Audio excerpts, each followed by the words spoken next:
Perhaps you've heard this so many times that it became the background music of your childhood. You're too sensitive.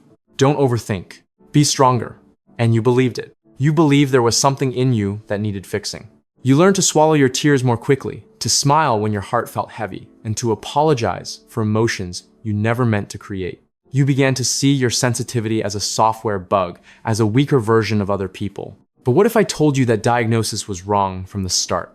What you call too sensitive may not be weakness. It may be a different neurological configuration. When others walk into a room and see only tables and chairs, you walk in and sense the atmosphere. When someone says, "I'm fine," you hear what they don't say. You're not imagining it. You're processing multiple layers of information at once. While most of the world records life in standard definition, your brain may be filming in much higher resolution. And here's the part that might make you uncomfortable. For years, you've been trying to become a less sensitive version of yourself instead of learning how to use that gift. You are not weak. You were simply never taught how to understand yourself. So before we go any further, I want you to do something specific. Pause for a moment. Ask yourself, what if my sensitivity isn't a flaw, but a finely tuned radar system? If that question makes your heart sink or beat a little faster, stay with me until the end. Because what comes next might change the way you see your entire life. To understand why everything feels like too much for you, we have to go deep into your hardware. This isn't about personality. It's not about you being weaker than other people. This is biology. Your brain is wired differently. And that difference is not accidental. Imagine the human brain as a camera. Most people record the world at a sufficient resolution. The image is clear, energy efficient, and doesn't take up too much memory. They walk into a cafe and see tables, chairs, background music. But your brain is different. It's like an 8K camera with ultra-sensitive audio always turned on. You don't just see the chair, you notice the scratch on the armrest. You don't just hear the song, you pick up the faint clink of a spoon against a cup behind you. And you don't just see the person sitting across from you, you feel their mood shift in subtle increments. That exhausts you. But it's also why you notice what others never do. Neuroscience calls this first trait low latent inhibition. Most brains are programmed to ignore about 90% of surrounding stimuli to conserve energy. It's like an automatic spam filter. Your brain doesn't filter as aggressively. It treats almost every signal as relevant. The result is that you're more easily overwhelmed. A crowded room can drain you faster than it does others. A noisy workday can make you want to go home and turn off the lights.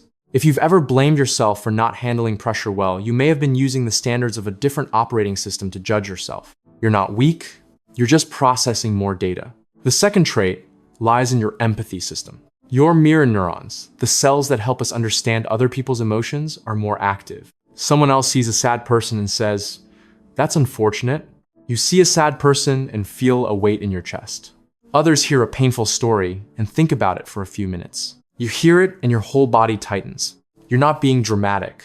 Your brain is simulating the other person's emotional state as if it were your own. You're like a sponge placed on a wet floor, and then you wonder why you're always soaked. The third trait is often the most misunderstood. You tend to pause before responding. You think for a long time before making decisions. You consider multiple possibilities, multiple consequences. Maybe you've been labeled an overthinker, but science calls it deep processing. While many people react immediately to what's in front of them, your brain is quietly connecting the present to past memories, forecasting the future, analyzing hidden meanings behind each word. You're not slow. You're running a complex simulation to find the least harmful, least risky path. That's high-level computation, not a system flaw. And here's the important question. If this trait makes you so tired, why hasn't evolution eliminated it? If sensitivity were purely a disadvantage, it would have disappeared thousands of years ago. Yet it still exists in about 20% of the population. That can't be a coincidence. Go back to tribal times. In a primitive group, you needed brave warriors, ready to hunt and confront danger. They reacted quickly, hesitated little.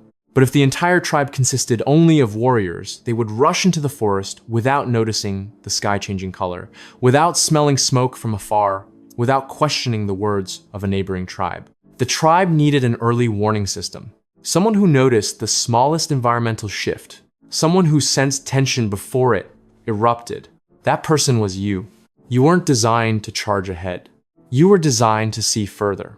The weakness you once felt ashamed of is actually a finely tuned radar. But there's a problem. Modern society is built for warriors. Fast, loud, competitive, constantly stimulating. Social media never goes quiet. The news never stops. And in that environment, your nervous system overloads more easily than ever. When you need to be alone to turn off your phone, to sit in a quiet room, that's not you being dramatic. That's your memory full, your system overheating and needing to cool down. Science offers another beautiful metaphor. Most people are like dandelions.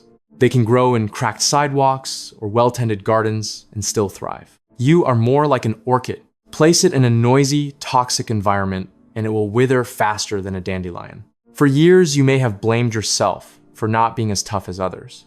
But research shows that when an orchid is given the right light, the right soil, the right care, it blooms in ways a dandelion never could.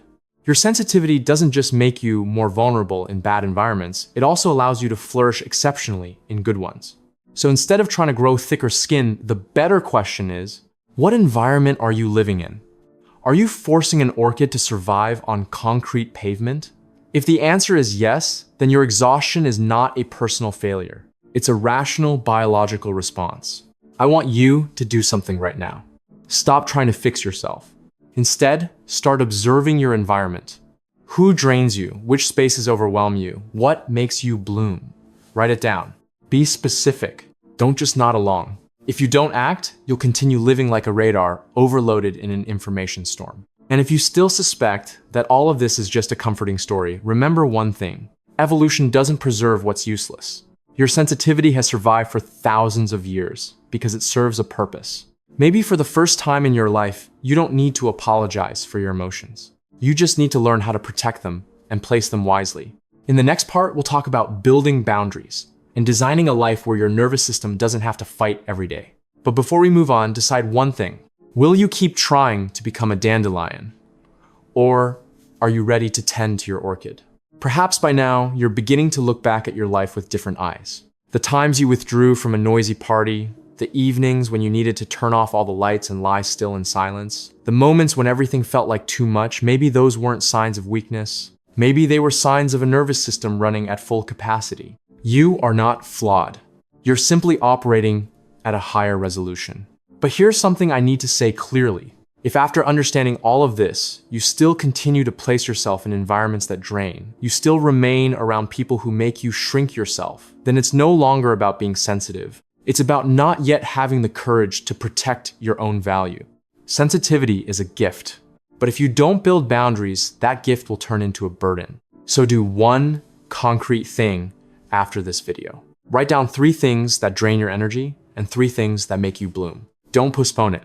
Do it now. And if you realize that you're often silent on social media, observing more than expressing, maybe that isn't shyness. I have a video that analyzes the psychology of the digital silent observer in depth. Click to watch it next. You might discover that your silence isn't avoidance, but a quiet form of strength.